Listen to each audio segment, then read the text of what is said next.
ڕێز و خۆشەویستی بەڕێزان، هەڵا بەرا سەرکمان زۆر گەورە پیشان دەدا لایڤی ئێستا. بەخێر بێن سەرچاوی ئێمە ڕسەک دوورکەوینەوە. بەڕێزان،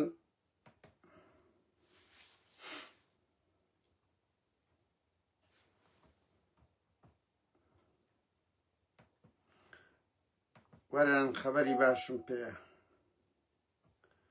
هەواڵی خراپشم پێ، وەڵا بەداخەوە ڕەوشەکە ڕوا دێ ئالۆز دەبێت،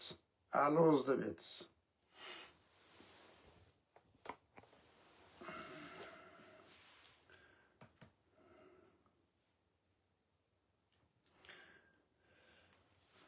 بەخێر بێن سەرچاوی ئێمە، سەرچاو بەڕێزان خۆشەویستان.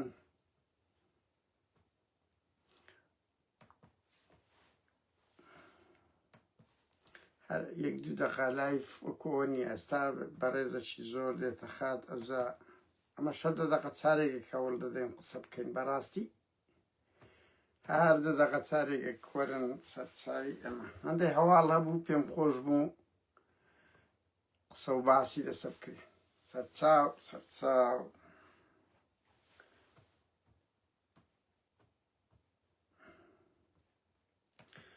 وەڵا دەڵێن بەڕێزان یەک کەس لە هەولێر نەمایە، کورا ئەو هەموو مەسوولە بە شەرەف لەوەتی هەنە قەت بەکو ئەو شۆزیان خراپ نەبووە، حاڵم بە حاڵیان نەبێ. من ئی مەسعود نووسی بەس ئەوانەی خوارێژە زۆربەیان تێیان تەقانتە پیاوم دەیە مەسوولەکی بگریش، کورە بە تەلەفۆنیش نەک بە زندیتی، بە تەلەفۆنیش.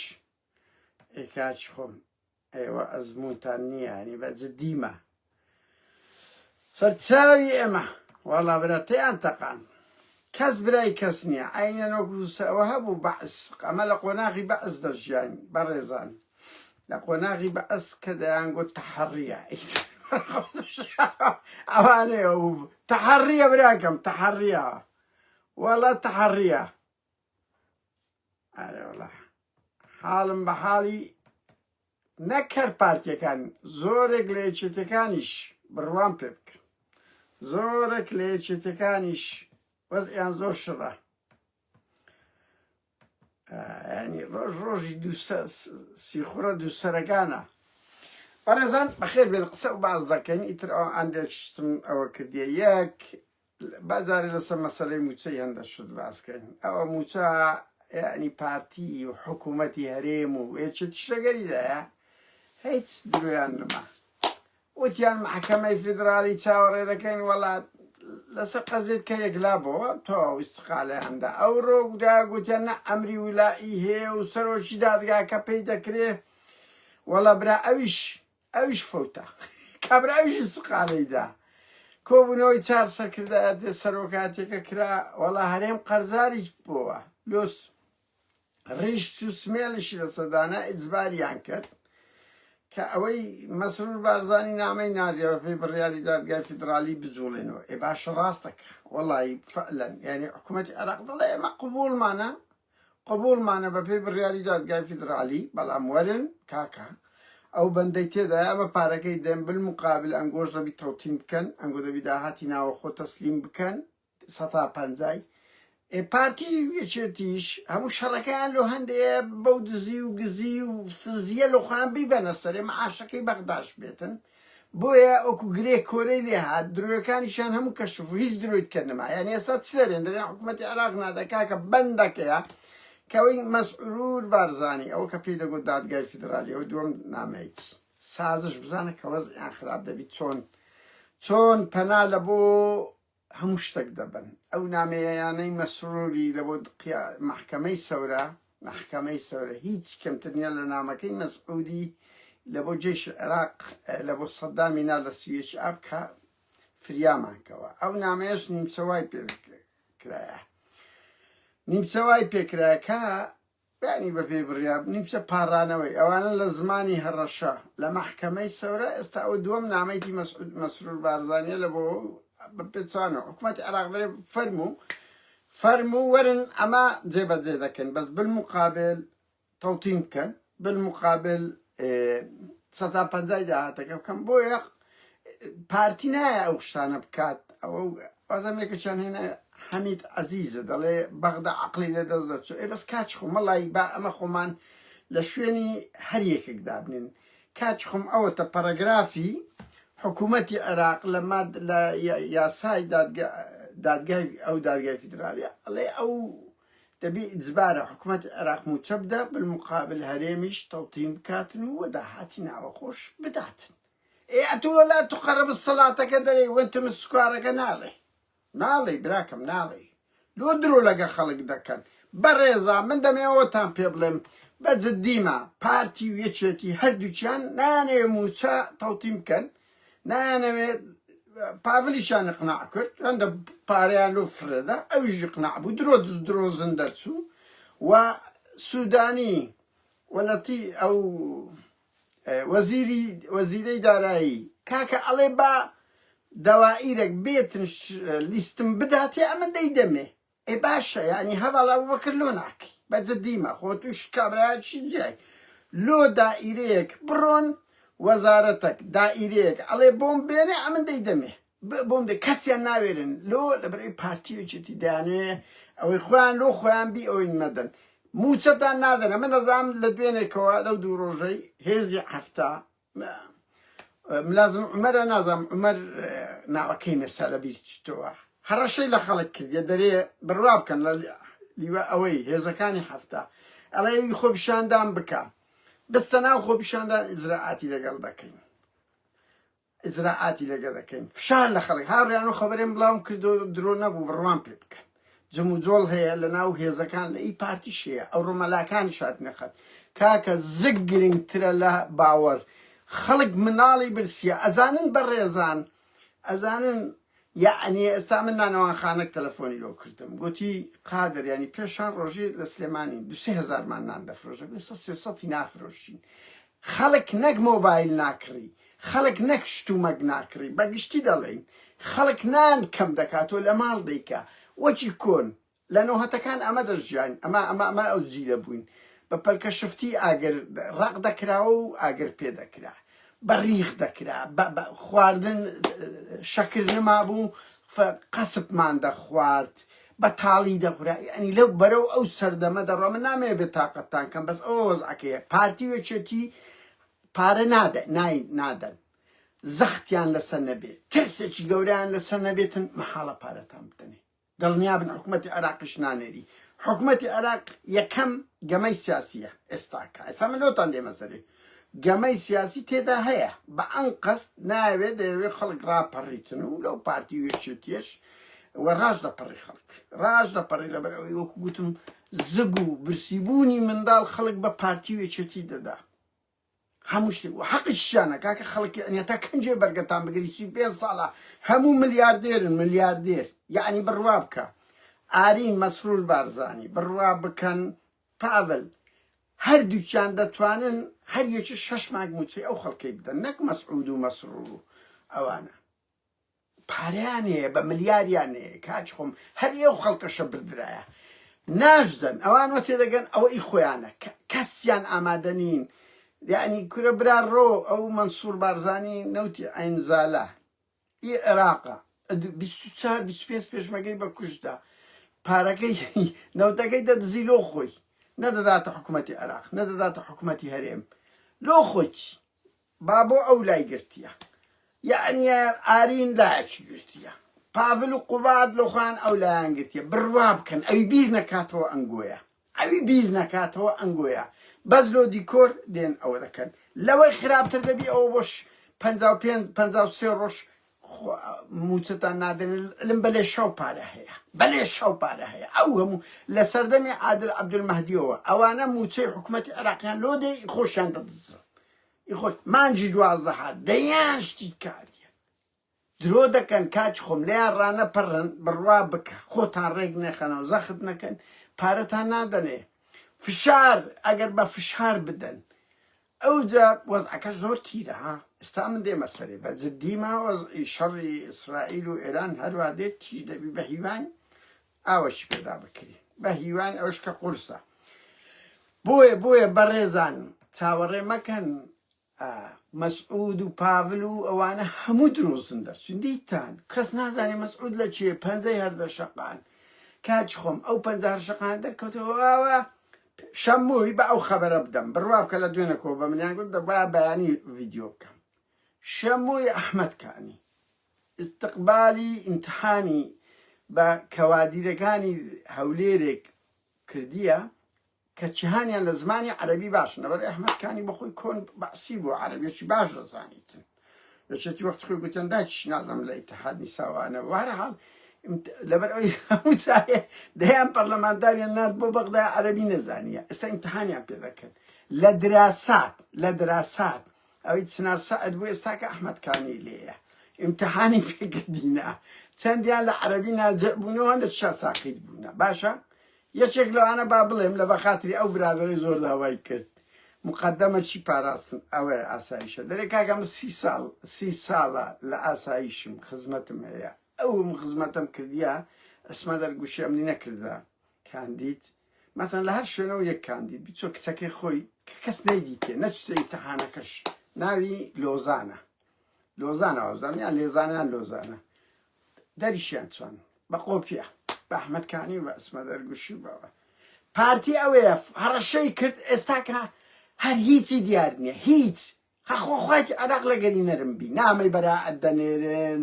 کاچ خۆم پیاوی ئەو شەڕە نەبووی لۆ ئەو شەڕەتان دروست کرد بەو دیدارە فەیکانە بەو هەڕەشانە ئێ باشە ئەگەر پەنجاشت هەرشەقاند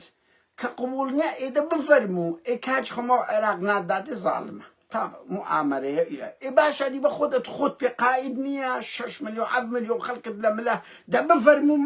خواردنیان بدێ یاوەکە ئەو بابە خێڕیانن کە قومار دەکەن بە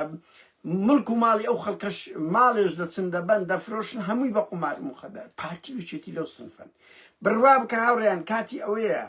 پارتی ئەوە کاکە هەڕەشە دەکا ئەوە دیداری فەیک دەکات یەکێتی وەرە بە یەکێتی بڵێ وەرە بە فافل و قوبات بریان گوتس دەکەن موقفتان ئەوە حکوومەتی عێراق دەڵێت تەوتینم دەوێت داهات بدەن ئایا یەکێتی ئامادەیە بکاتن یان ئەویش درۆی دەکات منز دەکاتن لۆ ڕێیدا مەسەلەی غازەکە پارتی بچی ئاوا بیکاتە کارتەک ئایا ئەو ئامادەیە دائیرەیەکی بنێتە بەغدایە بڵێ بڕۆ موچەوەر بگرە بۆیە درۆی دەکە پاڤل و یەکێتیش درۆی دەکەن هاوڕێیان بێ ئەوەی پارتی وەدەکا ئەوە بی بەشی هەرە گەورەی یەکێتیە و هەموو حزبەکانی دەر ئاوڕێیان بەر لەوەی بچمە سەر بدۆزەکەی تر کاچ خۆم خەڵک ئەو هەموو حزبەی لۆ چییە هەروادی حزب دروست دەبێت خەڵک بڕۆنە بەغدایە بڵێن کاکە زەمبی ئەو خەڵکە چییە عقوبەی دەدرێ ئەوەی قراری دادگای فدرالی جێبەجێناکە حکوومەتی هەرێم و پارتی وێچێتیە وایانە لۆ خەڵک باج بدەن بڕۆن یەکگرت و کۆمەڵەنەوەی نوێ شاسوار بدەن نییە دان کارواز بینە لۆی هەموو ڕۆژێت ئەو تەنە بۆ ئەی شاسواری ڕاز و کوڕەکاکە 35 ساڵە هەموومانە قوسانێت دەرەی دەڵێن پارتیۆچێتی دزم پارتیۆچێتی تا لە دەسەڵات بن ئەنێەوە تەنە بۆ نییە ئەوە تەنە بۆ ئەلە بەوەم نییە 6 مانگ لەمە بەرەمە گوتمان تورکیای ئەوڕۆ ئێرانی ئەمڕۆ تورکیای سبێنێ دەبینن ئەوە تەنە بۆ کە من ئەلە وەختەی ئەحمەد شەرع نەجاعەتی نەوتم ئەمیری ئیسرائیل و ئەمریکایە یان دەکوژێ ئەو کابرایە ساغ نییە وتم ڕۆژ ئاوا ئایندەی دەبی لە بۆم نیانی بێمە دوێ وەکو شاسوواریە هەموو پەیجەکە مەس خەریش ئەو تەنە بۆ ئیش کورە با بەواز بینە بڕۆکەن سوودانی هەمووتان هەموو حزبەکان بەڵێن کاکە لۆ عقوبەی میلەت دەدەی فەرموو بڕۆ ئەوانە بگرن فەرموو بڕۆ داهاتیان نزەفتکەن بەسڕان ڕێگای هەیە لۆ خەڵک پارتیۆچێتی موسەی نادەن داهاتیش تەسلیم ناکەن تەوتینیش ناکەن ئێ باشە میلەت لۆ زەریبەکەی بدا ئەنگۆ حزبن بڕۆن لەگە عێراق بڵێن کاکە ئەو پارتیۆچێتی نایکەن فەرموو ئەتۆ حکوومەتی عێراق نی مەرکەز نی ئەوانە لە بن دەسەڵاتی تونین مواتنی عێراقی لە ڕووی قانونیەوە تا ئێستا نین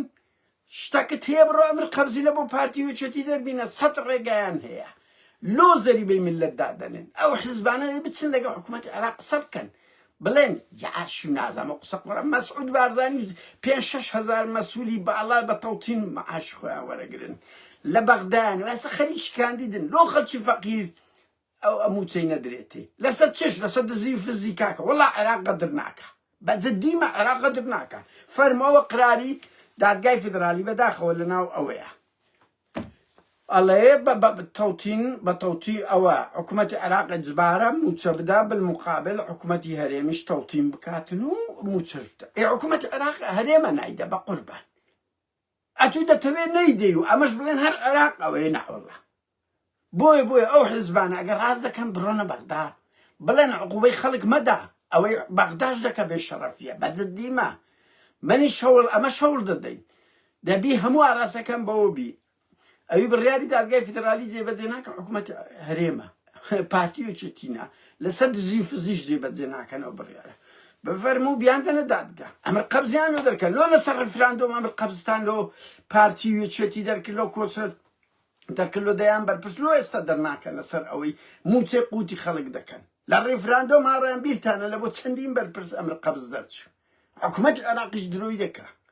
لو لسقوتي خلق درقتي خلق كيدي ديكاتن بلام درقتي مسؤولة كان نايت بس الريفراندوم كرديا ديان شتيان برامبر بارتيو شتي كرد استاجلتان اوشتبكن هاوريان اوكا بروابك بدا زام خوب شاندان دبيتن دشتبتوا بلام بو خوتان زخبكن كوري كاكا والله بارتيو شتي او بياوي زاران ما كوري استا كسيان ما له وليري بشرف محاك يزك بزولي استاقع حتى سري رجل الروح لو لاش دبع شان الروح بروابكم تشيشن نبوني رخصتنا تشيشن نبوني او يا خلق ترسشي هاتي دوازه زار خوب شانداني كده من لوانا دقم بس بروابك كسيان معنا كورليان ترسنوك همو دزانن هاوريان بارتيو شتي كوري جاران نمان حزبي مبدئي بين انا همو مليارديرن هر اوان لبكي هردين لو أوروبا مدى الناس نعم لبومية زور بوكن أو مسؤولاني خوان بي أنتر ودوسي هذا بشرفهم كونية ليرة خوب كان لترس يكسي لو لبر وي كوري مبدأنين بس بياهم دوي ليرة بنمونا أبوتي كان مثلا حتى إسلامي عقيدية كان برب كودي بس أنا كل بردود قيتلو مبدأ يعني بارتيو جديد ترسنوك إنساني دولمند إنساني بباور ترسنوك بير لجيان دكاتوا مبدئين معنا وكون هر أول برساني بعد يوشيت خوين بكوش دادا بقربان استوانية كاتشكم طاقتي يعني بروابك هيتيان يبكيني أو أنا بس بزان درقتنا مليان شوردا كان بوي خلق بيه متصور بقريج يعني خوش بزران بي او ها اهانتان لكن كوركاك زور بنا ابا قرآن يعني ام زرقم جان دكاتن كجيل لذا بيتن خلق بالي شاو دسي بقرس كرديا مال اخد باشا سيارة دفروشي مانجك شماك دفروشي مانجك ادي مانجشكا ادي اوستما كوري هر يقلنقوك 100,000 لكن براي خوي بلي ورده قرتوا ادي او بوتسي واوان هاي لايفدش هر بس پاره او تلفزیون قد سواره مکن پارتیو چیتی پاره کندم دنی ای او هم تلفزیون زبلعی بس برای او بن ادی او هم جاسوسی خوری بس برای او بن ادی او هم هندت شنارو تدگو ملچ باوچانه وکوت منصور انزال در ای خومت ها بابو بارزان ای خوچ پاول او گمرگانه ای خوچ بنمونه آرین یک دنیاشتی هیا دوا پاویلون ناز آن همو با ملچ باوچ خوان دزان یعنی ساتو بسی حکومت بسی داولی بقدر بابا ای خوما يعني بمرتشي قشتي نما هيت بويا او انا او اخوانا وشي ليرة خلق شي سوريا بابيت دامبلم باري خزن دكاتن بس كم عاشقي دي دري اوندم هي بس خزنك حساب نية او شوية بارحال اوريان بس مسار خبري اوي امريكا او ببلا من بقوم تاوم لفيو نية تاوم ل اگانا خبري باش شملو دي او بيش من دكري او متابع اي زور ميديا وخلش عربو أوانا دكم كمتابعين كلان قولاير داو كان بلان براسيم دمي فوكس هر زيادة لسه مسألة موسبي أوشتش حياتي وإيش موكودن جي أوبوزيون ما شاء الله كرديش هموي محللة يعني هموي محللة بلان بيبلي ورا وتحليلة الرنگ بداته ولا بو سالات شكنايت لو نقاش قالك زورة بهرحال برزن بلو بينكش بپلتان پیبلم استند خبری انتیکتان پیدالم جمنا کسش عرب بو کزور متابعی میدیای جیهانی کندگا علی ل 2004 فوردو کوزان رایا کاکا نائبی وزیری دفاعی ایرانی علی اکبر رضایش تشویع حالا نبمم نعوبو ل 2004 بریتانیا اوی کردیا کردی جەماعەتی استخباراتی خۆی ئەوانە لە 2006 لەگە ئیسرائیل قسەیان کردی بابە ئێران خەریکی ئەو شتەیە هەتا 2019 ئەوە دەیان معلوماتی دایتە بەریتانیا ئەمریکا ئیسرائیل نائبی وەزیری دیفاعی ئێرانی نائبی کەمر ئەوە بوو ڕایۆژکاری خامنەئی بۆ برادری عەلی شەمخانی بووە نزیکترین برادری بوو ینی راپۆرتێکی دووری درێژ بارحال ڕووسەکان لۆ ئێرانیەکانیان کەشف کرد ئەدام کرا نائبی وەزیری دیفاع تر مۆزوعەکان ئەگەنا چێ دەیزانی وەخت خۆی داگۆت ئەو شوێنە فۆردۆ کە بەس ئەو بووە هێزۆکی عسکەری لێ لە ڕووی ئەمنیەوە بەس ئەو کەشفی کرد یعنی ئەو سەرنج ڕاجی شەر بەرحاڵ هاوڕێیان شەڕ زۆر خراپە و ئێران زۆر لە پارتی وێچێتی پاستە ئیلا غایەت دەرەجە ئەوەی دوێنێ کە حەشت چووە سەری ڕەش ئەوە سیگناڵە هاوڕێیان ئەوە باش دەزانن دەرەقەتی ئەوەی دێن ئەرێ بەرازم بەر لەوەی بێ مەسەوتیان نزیک مەتار و شتیوارش زۆر ماڵ چۆلیان کردیە خەڵک دەترسێ ئەنی ڕۆحیان چووە لە هەولێر ژەوانەی چاردەوروبەری ئەو ڕۆژە ژۆم گوت چاردەوروبەری شوێن و بنکە و مەتار و ئەو شتانە ئەوەیە لەنگ و خۆتان مەترسێن هیچ ئەوە نییە بێن بە سارو وەکو تەل ئەبیب باسمان کرد لە تەل ئەبیب کە دەدرێ ئێران لەبەر ئەوەی دەرێ منداڵەشی جوولەکەش بکوژێ لەوان وەکو زوندیەکێ بەڵام ئەنگۆ هیچ نی هیچ لێگۆ هیچ خۆتان بەس ئەوانەی مەسئول نەخۆیان دەترسێن نزیک شوێنە گشتیەکان وەکو مەتار و ئەمبەسادەکان و بارەگای سەری ڕەش و ئەوانە نییە دەباشان و ئەوانە بڕوا کە هەموو ڕۆحیان چووە بەهەرحاڵ ئاوڕێیان پارتیوێک من دەمێ یەک دوو زانیاریتان پێ بڵێم ئێران لەو ماوانە شەبەکەی گەلەگەلەگەلک زۆری ئیسرائیلی لە ناو ئێران کەشف کردیە دەتوانم بڵێم هەتا 10 ساڵ ئەو زانیا بەڕێزان بەر لەگەر هەموو کەس تەعامل دەکەم بڕوا بکە چێ یعنی لە هەموو شوێنێک زانیاریە پێم دەدرێ و ئیتر ئەمنیش یعنی سقەک دروست بی بزانم خەبەرەکە دەقیقە و لە خزمەتی خەڵکە باس دەکەم هەندە زۆر باز ناکەم بە زوستەوە باز دەکەم ئامانجەکەش ئەوەیە کە بزان پارتیۆچێتی ئایندەی بەشێ بۆیە باز دەکەم ئەگەنا بەردەوام خەبەر و شتێ و ئەمن لە هەموو لایەکی وەردەگرم حتا ئێرانیە دەبینم یان هەیە میتا یان هەیە نازانم دەگەر حکومەتی عێراق هەیە پاراستنا هەیە زانیاریە بە هەردوو باڵەکەی و ئەم وەردەگرم حەقم نییە لەسەر گرنگ خۆم و ڕۆژنامە نووسەوەی شتی پێویستی بەو سەرچاوانەیە بە جددیەت ناتوانین بە بری بە مووقف نییە لە ڕۆژنامە نووسی خەبەرت پێ دەوێ بەس ئەو خەبەرە نابی لەسەر ئەساسی مەبدەع دبی بەهەرحاڵ بێمە سەر ئەوەی ئێران لەو چەند ڕۆژە تەفروت و نای شەبەکاتی خەڵکێکی گەلەگەلک زۆری سیخوڕی موسادی لە ناو ئێران و کەشف کردیە ئیتر من نازانم بەو شەڕە سایبەرەی کرا هاچی زۆر میدیا کرایە یان ئەوتە مەجموعەچیان کەشف کردی و ئیتکە هەروە دێ ئەڵقە دێ لە ناو ئەوانە کەشف بووە کە پارتی وێچێتی هەردووچیان لە ناوێچێتی کۆمەڵێک مەسئولی باڵان هەن لە دژە تیرۆرن ئەمە نامەیە ناوەکان بدەم تەسیقیان هەبووە لەگە دەوڵەتی ئیسرائیل و ئیشیان لۆ کردینە یعنی چەند بەرپرسەکی باڵان لەیان کەشفووە لە ناو پارتی زۆر کەشف بووە ئێران یەک ڕۆژی مابی ئەو دارەیان یعنی ئەزیەتی زۆریان دەدەن و بە بەڵگە بۆیە ئەوەی دوێنێ ڕوویدا ئەو بەس سیگناڵە بەس نامەیە دڵنیابن لەوەی ئەوەی بە من گوترە دڵنیابن پارتی یەکێتی ئێران ئەزیەتیان دەدا یەکێتیش من نازانم مەرکەز دەبی بە زیماڵی بارزانی مەرکەز دەبێت ئەوەی چۆن دوایە سڵح دەکرێت من نازانم بەڕێزان من هەزار زار گوتیت یعنی لە دنیای سیاست هیچ شتێک مطلق نییە یان ریاضیات نێگزایدێت بەس ئێران لەو شەڕی ئیسرائیل دەربچی پارتی وێچێتی لە ڕێی هەشت و عێراقەوە تێ بەردەدا لە پارتی وێچێتی و ئێستا هیچ من دەتوانم ئەو جوملەیە بڵێم هیچ سیقیان بە پارتی وێچێتی نەمایە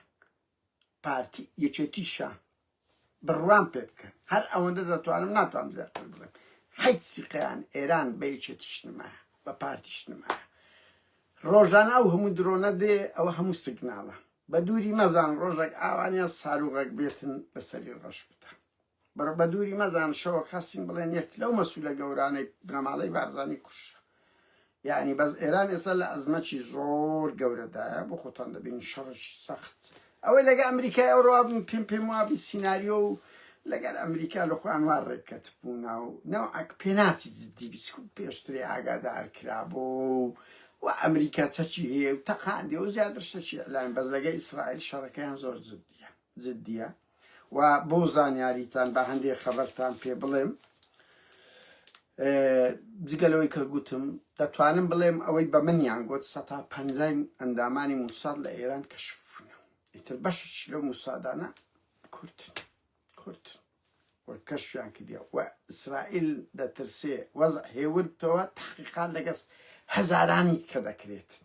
بۆیە شەڕێکی زۆر سەخت دەکات ناوی وەزعەکە خامۆش بتەوە هێور بتەوە شەڕەکە تیربی بۆ ئەوەی ئێران ئەوە نەبی هەوڵی ڕوخانیش دەدرێت زۆر هەوڵیاندایە و زانیاریان لای من هەیە هەوڵیاندایە تەقینەوە کوشتن شەڕی ناوە خۆ مزاهرات سەرکەوتو نەبوونە تا ئێستاکە کرایە و نەزاعەتی نەینایە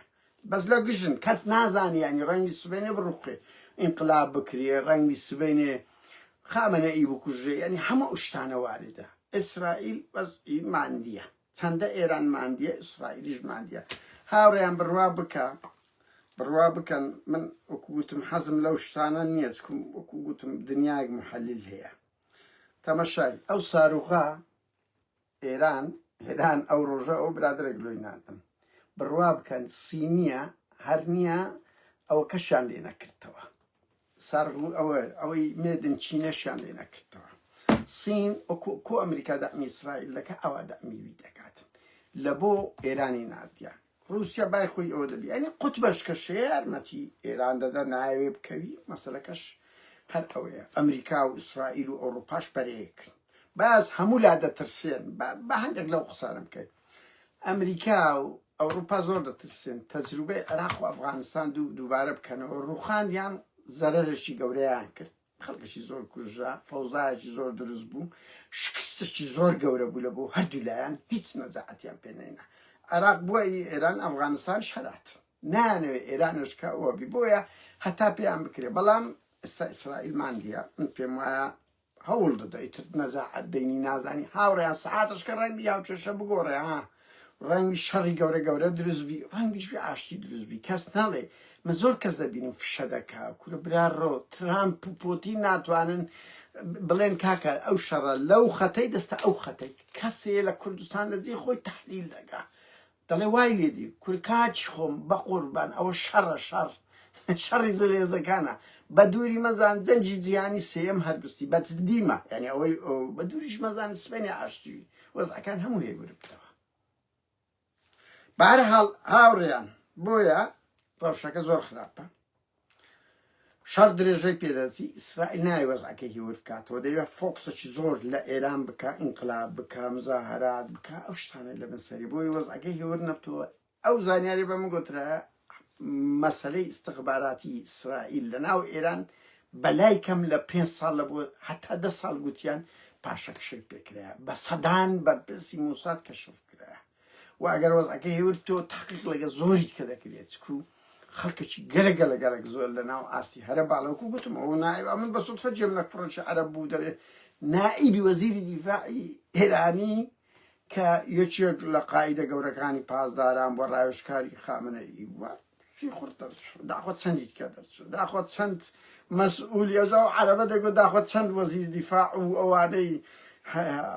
دەوڵەتانی عەرەبی سی خور ببن داخۆ چەند لە بنەماڵەی بارزانانی لەگەر ئێران بن ترکیا بن بە خۆتان دەزان بەهەرحاڵ بۆیە ئیسرائیل ناوی وەزعەکەی وەرتەوە ئێڵا گەر نازانێت بەهەرحاڵ ئەو هەوڵ دەدا شەڕەکە درێژە پێ ئێرانیش چەکی زۆر پێشکەوتوی بەدەستکەتی ئەگەناوە زۆر خراپ بوو و ئێران هێزێکی عەقیدەییانە ئێستا مەسەلەن 90 ملیۆنەیە کاکە سەتا یەکی لە گەریبی 1-2 ملیۆن ئینسانە کەوانە هێزێکی عەقیدەیی شیعەن زۆر مشکلەیە هاوڕێیان ئەوەکو یانێت و بە عەقیدە زۆر مشکلێت برادرە نمونەشی نابە وتی ئەو شێخ نەهرۆ هێزەکەی هات بەس شمشێری پێ و شمشێر وەدی بەس شمشێریان پێ بوو کاکە 200 هێزی چەکداریەشێتی چ پیان نەجێڕدراوە هاتن شێخ نەهرۆچی بەراوە وڵاتە لۆ ئیمام حوسێن و لۆ خامنەئی خۆم بە کوشتەتەم بۆیە ئەو مشکلانە زۆرە و ئێران هێزەکی زۆری لە سوپای قودس لە پازدار لە سوپایکە هینایەتە حدودی هەرێم بۆ زانیاریتی هینای نزیکی خستەوە بە دووریش مەزان تەدەخل لە وەزعی باشوور بکرێت بە ناوی کۆمەڵە و دیموکرات و پژاک و ئیلا ئاخری یعنی ئەوانە هەموو واردە بەس هێزی هینایە ئەو زانیارە لا من لەولایە بە دووری مەزان حەش تەدەخل لە وەزعی کوردستان بکە بە دووری مەزان چکو ئەوانە وەکو گوتم ئێران ئێستاکە بە حەشت و ئەوانە جم و زۆڵ دەکە ئەو تەیارانەی دوێنێ دەیانگو بڕمەی ڕۆژەیەک دەڕۆی ئێوەی حەشت ینی حەشت بەشەکە کو ئەمریکا و ئیسرائیل باب و کوڕن حەشت و ئێرانی شوان بۆیە واردە هاوکار دەوی لە هەمووی ئەوەترە ئەحمەد شەرع دووسێ ڕۆژە هێزەکی زۆری هینایەتە سەعودی عێراق بۆ زانیاریتە بڕۆم بەپرسن من بەرپرسم لەو شتانە ها دەزانم سەرچاوەکان چییە سەر عدود لەبەر ئەوەی هێزەکی سونەیەوە ئەمریکا و ئیسرائیل ئەحمەد شەرعیان بە ئەو کاتانە پێدەیە هیچ بە دووری شەڕی شیعە و سونەش زیندی بکەنەوە پێم ناخۆشە منەوە قسانە دەکەم کە وەزعەکە وایە بەس ئەو شتانە ئێستا لە گۆڕە هەیە ڕەنگی سبەی بەیەک ئەوەی هەموو شتەکان بکشێتەوە ڕەنگیش شەڕەکە تیربی وەڵا براکەم ئەحمەد شەرع وەکو خەتێکی سونە ئیسرائیل و ئەمریکا بەکاری دێنین لەوە جیهانی حەشت ئێران حەشت لە بۆ جیهانی پارتی بە تایبەتی بەکاردێنی ئێران حەشتی لەولا بەکاردێنی ئەیتر دەیان پارە پەید ئەوە دەکەن هێز لە ناو ئێران جەری ئەوە بکە تەقینەوە بکە شەڕی ناوە خۆ بکە شت بکات ینی هەموو ئەو شتانە واردە ئێرانیش بالمقابل ئەوەیە بەس بە هیوان ینی هیوای مە هیچ نییە هەر ئەوەندەیە دەبی بکرێت بەس وەزعەکان زۆر خراپە بە هیوان دە شوێنێک ڕابوەستی پارتی وێچێتی ئەوەندە سیقەیان نەمایە نەک پارتی یەکێتیش لای ئێرانیەکان لای حکوومەتی عێراقیش بڕوا بکە من لە بۆم نییە قسە زۆر بکەم بەڵام ینی شیعەکان ئەوەندە سیقیان بە پارتی و ئیچێتیش نییە لە کۆبوونەوە و شتی گرنگ بەشداریان پێ بکەن و بەشش دەیکەنە ئینتقامی سیاسی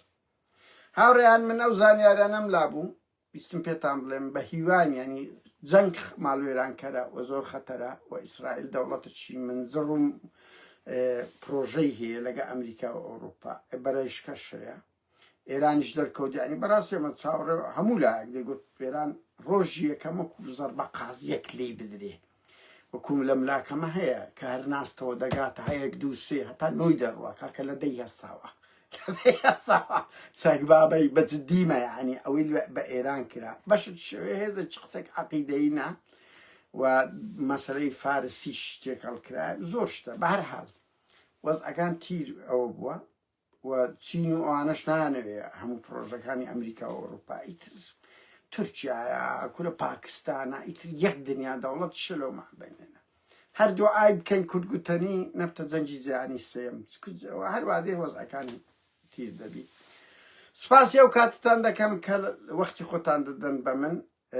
من هەر ئەوەندە لەو بەرەی خەڵک داین پێدا دەگرینە سەر موچە پێدا دەگرین هەوڵدەن بوار مەدەن پارتی وێچێتی هەوڵ دەدەن مەسەلەی موچەتان نەبیت بنەوە فێڵ دەکەن هەر ڕۆژێ حکایەتێکی دروست دەکەن هەموو ئامادەشان ئەوێ پارەی زیاتر بدزن گومرگ ئەو دە ڕۆژە وەزعی خراپ نەبووە ئەوان 3 ساڵ زیاترە پارەی گومرگ نادەنا یعنی بە موچە نادەن حکوومەتی عێراق گوتم عادل عەبدولمەهدیەوە ویژدانیان نییە هەموو بووینە ملیاردێر خەڵک دەبی دژیان بی من دەزانم خەڵک دژیانە بڕواکە 10 کەس نابینی قسەی کۆتایی بڵێم کورەنگۆ سیرکەن کاکە چەند ساوە 165 خەڵک هەر بە فەرمی ناستە ناو انتخابات ئەو 135 کە بەوانەی دژی دەسەڵاتن بەوانەی بە زۆرم نێ کەس لەگەریان نەمایە براکەم لەو سوسیال میدیایی ئەمن دەزانم چ حەشر بە من دەکرا وەخت خۆی چ خەڵکەکی پارتی و یەکێتیدا ئێستا تاکو تەرامانە دەی جوونمان پێ دەدەن نەمانێ پاکسازی بوو کەس لەگەریان نەمایە ئەوی لەگەریشاندان بڕواوکەم باوەکو قسەی خۆش لە بۆتان پێدام بڵێم لە جەژن کوڕێک تەلەفۆنی لۆ کردم لە دەرەوەی وڵات دوتی قادر برادەرێکمان چیتە لە ناوچەی پارتی پێیان گوتیە پێگوتی کاکەمەوزمان خراپە و جەژنەوەشتە وتی بڕۆ لە قادر و مەکی دوکسێ کۆمنت بنووسەوەرەوە پارە دەدەنی بڕوا بکە بەشیان ئاوانە پارە دەدەن بڕوان پێ بکە خەڵک کەس تاقە دەزانن هەموو لێیان دەرکەوت پارتیە دیارەکان کورە کاکە من ئاگام لێ لە ناو خودی بە ئایلەی بارزانی و تاڵەبانی لە ناو زانیاری لە ناو پاراستن بڕوا بکە کەس قەناعەتی پێیان نەمایە ئەو قەناعەتەی نەوەتەکان بوو کەس لەگەریان نەمایە کەس ئەو ترسەش بەو دەرەزە ئەوە بکەن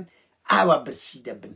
ئاوا کاچ خۆم بە دەردی مەکی ئامێدی گوتنی حیوان بە حیوانی خۆی لە ژوورەشی بکە برسی بی ئەوڵ دەدا لە ئەو لای هەوڵ دەدا شت دەکا کاکە سەک لۆ پڕ دەدا تا مەسەڵەن حیواناتی برسیتی کاکەنگۆ برسیتان نییە بە جددیمە دەبی جم و جۆڵ بکەن ینی بەقەت ئاژەڵێکی بەغەڵەت تێمەگەن کاکە ئاژەڵ کە برسی دەبی پەنا لە هەموو شتێکی دەبا کاکە بڕوا بکە ئەو پارتیویچێتیە ئەگەر لە بەرامبەری نەچەقنەوە موچەتان ناداتی هەروە دزی دەکەن 35 ساڵە مشکلەی موچە هەیە شەوە شاد سپاس لەو کاتێ دەگە منتان بردەسەر